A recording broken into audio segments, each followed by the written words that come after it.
चलिए मुख्य मान देख लेते हैं, यानी कि प्रिंसिपल वैल्यू। तो प्रिंसिपल वैल्यू है यानी कि साइन इनवर्स -1 है और टेन इनवर्स 1/√3। हम डायरेक्टली बता सकते हैं कि जो साइन की जो डोमेन रेंज हमने फिक्स की थी वो कहाँ तक थी भैया, -π/2 थी, -π/2 से तो कहाँ तक थी, π/2 तक। बीच में आपको मालूम ही x है, ठीक है। यहां तक था हमारा साइन का, किसका था, साइन का। और टेन का भी हम जानते हैं -π/2 से π/2, है ना। तो यानी कि डोमेन रेंज के ऊपर डिपेंड करते हैं मुख्य मान, लेकिन साथ में आप डायरेक्टली भी समझ सकते हैं इसको। देखिए यानी कि साइन इनवर्स -π/2, तो ये मान लीजिए है ही नहीं आपके पास, ठीक है। साइन इनवर्स की वैल्यू -π/2 की हमें चाहिए, ठीक। तो यहाँ माइनस जो 1 होता है यानी कि π/2, तो हम अब देखते हैं। अतः अब इसको हम चूंकि कि साइन इनवर्स क्या है, तो ओनली फॉर अपन साइन ले लेते हैं। क्या ले लेते हैं, साइन। तो साइन में किसका मान मालूम है आपको, साइन -π/2 इज इक्वल टू -1। क्योंकि साइन ऐसे कैसे याद रखेंगे, साइन 90 का मान क्या होता है 1, ये माइनस लगा दीजिए, -sin90, ये हो गया अपना -1।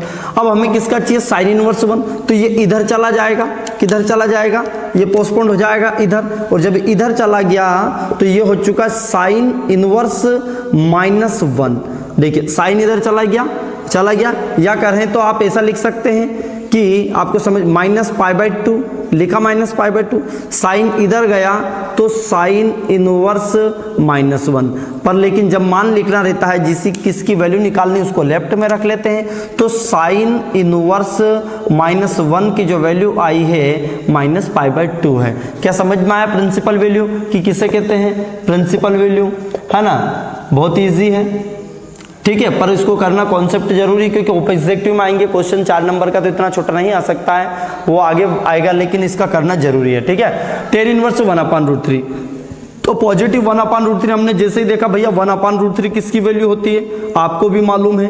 10 में किसकी वैल्यू होती है, तो 10 30 की वैल्यू क्या होती है, देखिए 10 30 की वैल्यू 1/√3, 30 की वैल्यू 1/√3, 45 की वैल्यू 1, 60 की वैल्यू 1√3, है ना। तो यानी कि ये वैल्यू होती है 10 की, किसकी वैल्यू होती है, 10 की। तो ये भी π/2 से π/2 -π/2 से π/2 के बीच में 10 उपस्थित होता है, लेकिन कोट इसके अपोजिट होता है, वो 0 से π तक होता है। कहां तक होता है, 0 से π तक। कहां तक होता है, 0 से, ये ध्यान रखें आप। तो इन दोनों की वैल्यू अलग अलग होगी।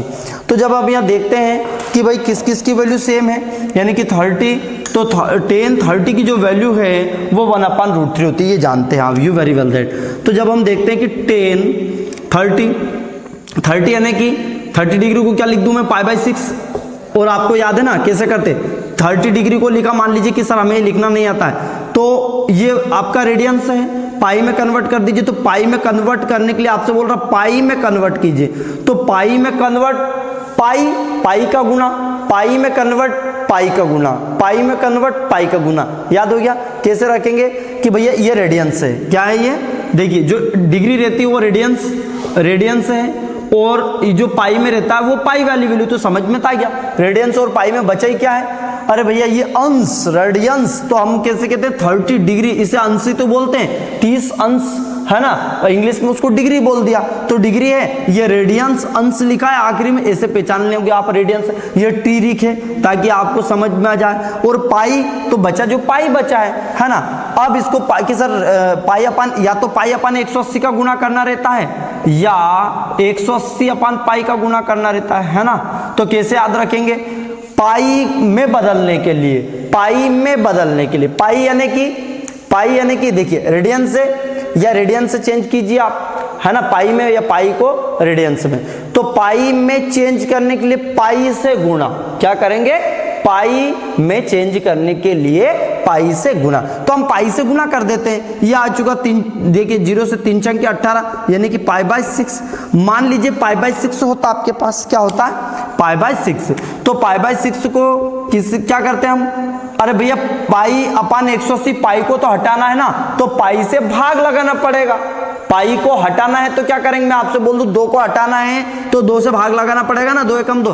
पाई को हटाना है तो पाई से भाग, और पाई लाना है तो पाई से गुना। तो देखिए पाई लाना है यानी कि 180/पाई, पाई से पाई कैंसिल, 6 × 18 30 डिग्री आ गया। यानी कि समझ में आ गया होगा, रेडियन से पाई आपको बाय ट्रिक की ट्रिक के माध्यम से हम कैसे करेंगे, क्लियर है। चलिए तो हम इसको कर लेते हैं, कैसे करते हैं अब इस क्वेश्चन को देख लेते हैं। तो टेन इनवर्स 1/√3 आपको दिया है टेन इनवर्स 1/, तो ये किसकी वैल्यू होती है π/6, तो 10π/6 is equal to 1/√3, 10π/6 is equal to 1/√3। अब हमें क्या चाहिए, इनवर्स, क्या चाहिए, इनवर्स। तो इधर ये गया तो या करके इसको लिख सकते हैं हम 10 इनवर्स हो गया इज इक्वल टू π/6। क्या समझ आ गया कि तो 10 इनवर्स जो आपको किसकी वैल्यू चाहिए थी, 10 इनवर्स 1/√3। देखिए इधर गया तो 10 इनवर्स 1/√3 बचा क्या आपका π/6, तो ये किसकी वैल्यू हो चुकी है 10 की। अब कोट की देख लीजिए, क्योंकि ये तो सिंपल था, कोट भी देख लीजिए, थर्ड जो इसी की जो वैल्यू है, फिर इसके बाद हम सेकंड इसका क्वेश्चन देख लेते हैं लास्ट। अगला जो है हमारा है कि कोट इनवर्स -1/√3, क्या दिया है, कोट इनवर्स -1/√3। अब देखिए कोट इनवर्स -1/√3। अब ये देखना है कि जो कोट है ना वो कहां से कहां तक है, डोमेन रेंज से पता चल जाएगा आपका 0 से 180, यानी कि 0 से पाई कहां तक है ये आपको याद रखना है, क्या रखना है, 0 से पाई के बीच में इसकी वैल्यू आएगी। तो अब देख लेते हैं कि 0 से पाई आ रहा था, एक्चुअली किस तरीके से इसको करना है। तो जैसे हमने देखा कि माइनस है, -1/√3, इस पहले तो सबसे पहले आपको क्या ट्रिक बताई थी, 1/√3 देखे, और 1/√3 आपको क्या क्या याद दिला रहा है कोट में, कोट सर ये तो 60 डिग्री की वैल्यू होती है, तो 60 डिग्री यानी कि 120, 120 बताया था मैंने, 240 और 300, इन सभी का मान क्या होगा 1/√3, क्या होगा 1/√3। अब देखो है ना कैसे करेंगे आप, कोई ट्रिक कोई बिल्कुल आपको रटने की आवश्यकता नहीं। 1/√3 देखेंगे तो मैंने आपको कोऑर्डिनेट बताया था 10 कोट का, तो ये ऑल और ये साइन और ये 10 और ये कोस। 10 कौन से में था, 180 से 270 में क्या था, ये पॉजिटिव, बाकी में नेगेटिव था। अब ये देखेंगे -1/√3 की बोल रहा है, तो ये यहां माइनस हो गया ना, क्योंकि पॉजिटिव कहां है, ये केवल 180 से 270 के बीच में, यानी कि यही पॉजिटिव, ये वापस नेगेटिव आ गया, वापस नेगेटिव।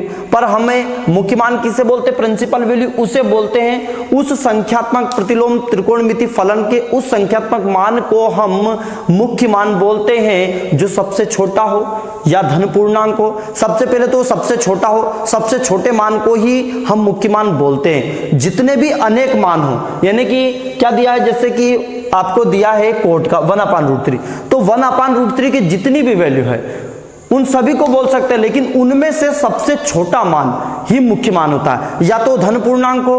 अब देखते हैं, अब सबसे छोटे की बात करें तो ये तो 1/√3 था, लेकिन काय में, माइनस में, और ये क्या है -1/√3 किसकी वैल्यू है 120। 240 तक क्यों नहीं जाएंगे, देखिए 240 को आप चेंज कीजिए π/180 में, है ना, तो देखिए 0 से 0 कैंसिल, है ना, इसको काट दीजिए, 6 चौके 24 और 6 18, यानी कि 4π/3, जबकि इसकी वैल्यू कहां से कहां तक है, 0 से पाई। बात समझ में आ रही, हमने ये क्यों नहीं लिया 240 120 ही क्यों लिया है, इसका 120 का ये रीजन है कि ये 0 से 180 के बीच में है, क्योंकि हमारा जो कोट है वो किस किस के बीच में, डोमेन रेंज किस कहां प्रदर्शित कर रहा है, 0 से 180 के बीच में। तो 0 से 180 में 120 भी कि सर 60 भी तो है, तो 60 क्या है, पॉजिटिव है ना, ठीक है, तो हम क्या लेंगे, यानी कि 120। ये आया, आई होप ये आपको अच्छे से समझ में आया होगा।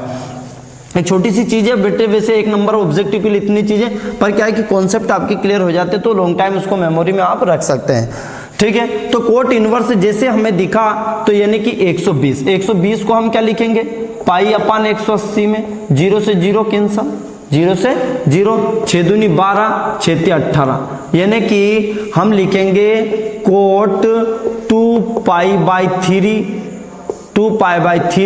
इज इक्वल टू किसकी वैल्यू की बोल रहा है, -1/√3, तो ये किसकी वैल्यू होती है, देखिए cot inverse 2π/3 is equal to -1/√3, क्योंकि 2π/3 की वैल्यू होती है -1/√3। ठीक है, अब यहाँ किसका मान चाहिए, इनवर्स का, इसको इधर ले जाइए और जब ये इधर जाएगा तो काय का हो जाएगा, माइनस का, है ना। तो कोट इनवर्स 1/√3 माइनस का, ठीक है, इज इक्वल टू, क्योंकि ये इधर गया अब इधर क्या बचा 2π/3, ये इसका आंसर हो गया। सिंपल है ना।